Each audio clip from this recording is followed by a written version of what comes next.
లేదా నా చేతుల్లో నేను పిసికి చంపేస్తాను.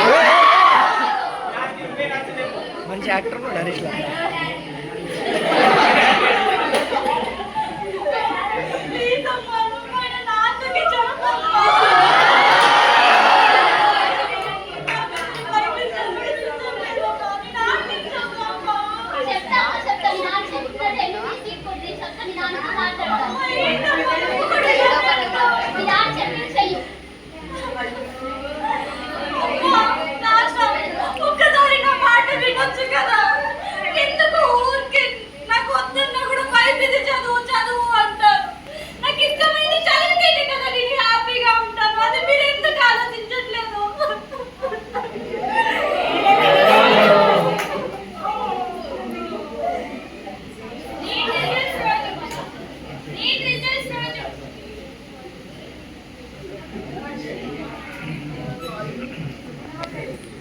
సౌమ్య సౌమ్య ఏంటమ్మా హాలిడేస్ కదా ఇంటికి పోలేదండి? అరే మళ్ళీ రాసుకోవచ్చుగా, దాన్ని ఏముంది, మళ్ళీ రాసుకో, అప్పుడు వస్తుంది. పుట్టినప్పుడే డాక్టర్ అవ్వాలి అని వాళ్ళు కలలు కన్నారు.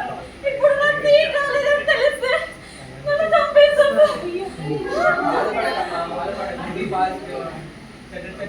తీసుకోకమ్మా, కొంచెం ఆలోచించి తీసుకో.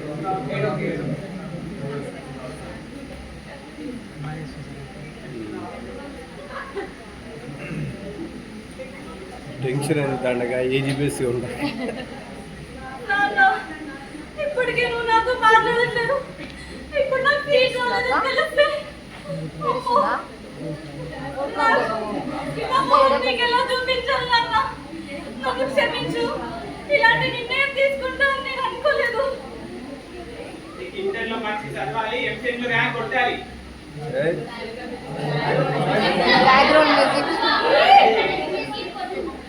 నువ్వుకంటే ఎంబీబీఎస్ చదవలేదు, నీ పీక నేనే పిసికి చంపేస్తా.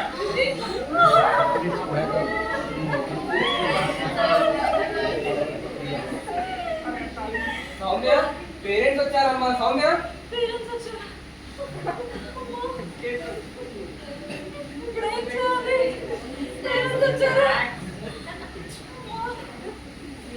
నాన్నకి నిన్న మొహం చూపించలేను. నేను చచ్చిపోతాను. నేను చచ్చిపోతాను. చచ్చిపోతాను.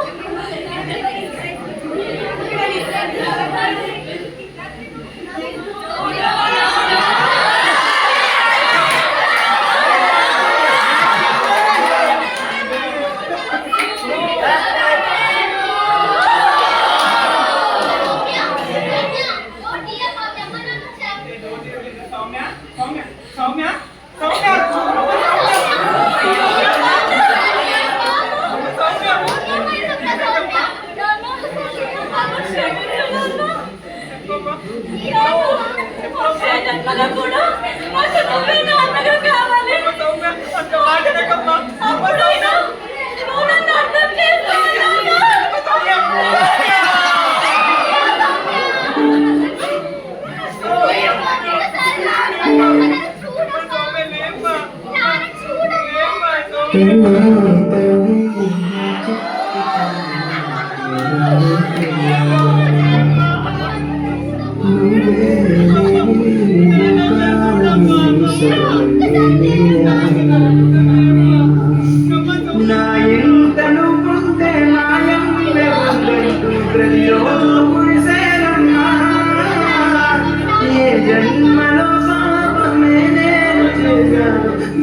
చేయలేకపోతున్నా.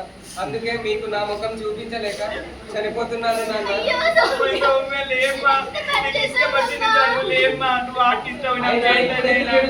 మీరు కోరుకున్నట్టే ఆమె డాక్టర్ కాలేకపోయింది. ఆమె ఆశయం గురించి ఒక్కసారైనా ఆలోచించారా మీరు?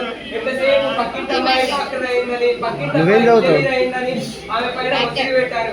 భారతదేశంలో చాలా మంది విద్యార్థులు ఆత్మహత్యలు చేసుకుంటున్నారు. అవన్నీ తగ్గాలంటే మారాల్సింది విద్యా విధానాలు, స్కూల్స్ కాదు. ఇట్లా ఆలోచించే పేరెంట్స్ ఆలోచనలు మారితే సమాజం బాగుపడుతుంది.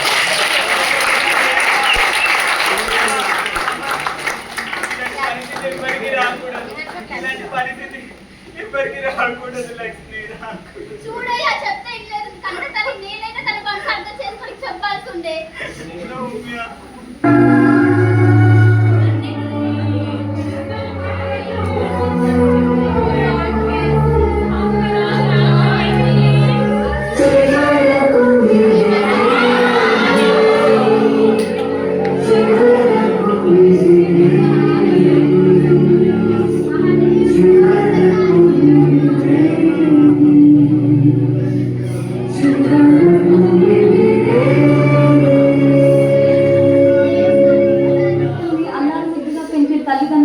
వారి జీవితాలను నిర్ణయించే చదువుల విషయంలో మాత్రం వారి అభిప్రాయాలను పట్టించుకోకుండా ఒత్తిడిలోకి నెట్టేస్తున్నారు.